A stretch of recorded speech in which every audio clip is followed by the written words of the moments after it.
production of young ones from their parents is called reproduction. Now, why reproduction is necessary? Reproduction is necessary for the continuity of life.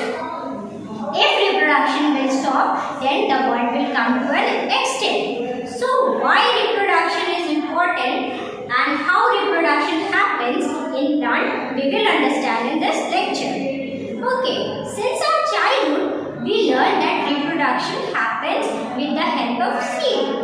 Okay, but today we will understand what are the other ways how reproduction can take place.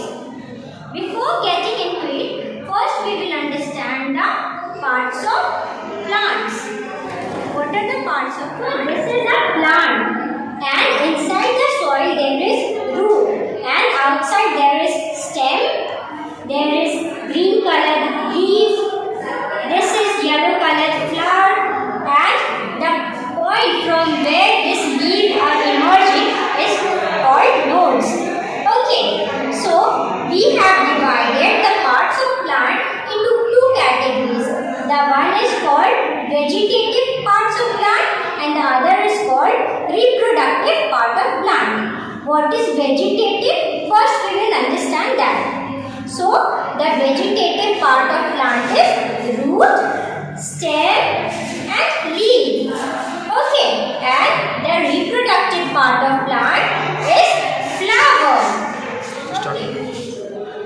Okay, so reproduction are basically of two types. The first is sexual reproduction and the second is asexual reproduction.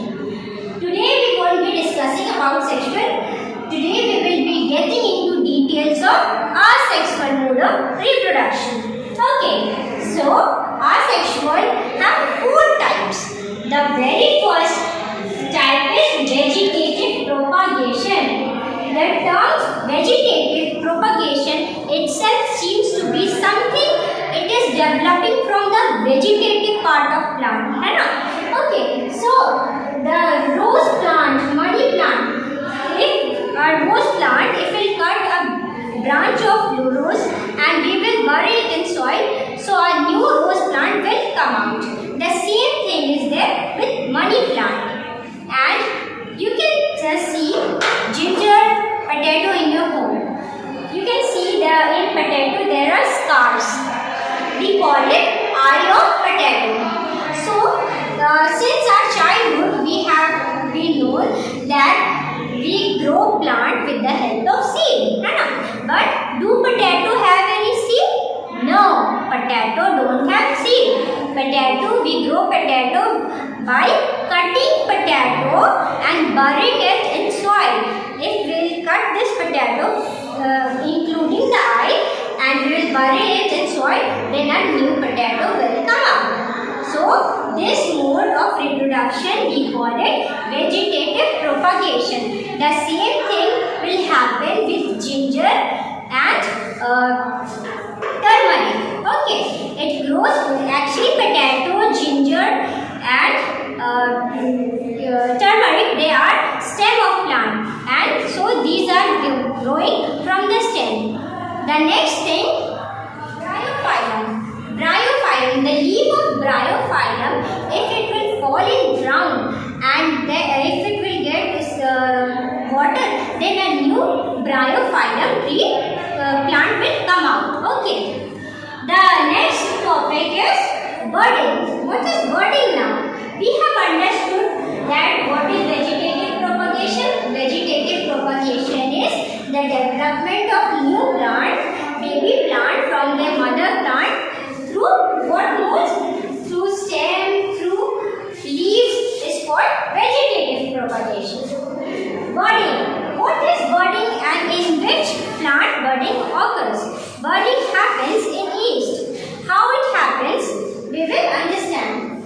Budding, this is a yeast cell. Okay. This yeast cell develops a bud from inside, and then after that it will develop a new bud. So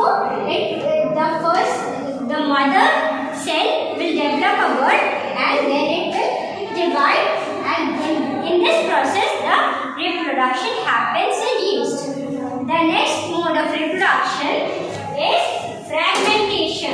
What is fragmentation? Fragmentation is the development of new individual from a single individual into many pieces. In which organism fragmentation happens? Fragmentation happens in algae. What is algae? You must have seen algae in pond or lake. The green color upper covering of water is called algae. What is that? That is algae. So it grows every hour. The mode of reproduction in algae is very fast. So how fragmentation happens? A mother cell will divide itself into several parts. It's called fragmentation. Okay, the next mode of reproduction is spore formation. What is spore formation? What is spore? If you will keep a bread for 2 to 3 days, you will see a mesh-like structure will happen there. Okay, so that mesh-like structure is nothing but spore. And spore is some very light in weight and it can withstand unfavorable conditions. It travels very far distances, and the moment it will find favorable temperature and favorable soil, it will develop into a new tree. So, which plant comes out with the help of spore formation? Moss and ferns. So, today we have discussed the asexual mode of reproduction. What is the benefit of asexual mode of reproduction? The benefit of asexual reproduction is that it is the fastest mode of reproduction in compared with the sexual reproduction. And asexually reproduced plant is very much identical to their parent plant. Why? Because it is developed from a single parent. So all the characters of the mother plant will get into the daughter plant. Okay. So there are 4 types of asexual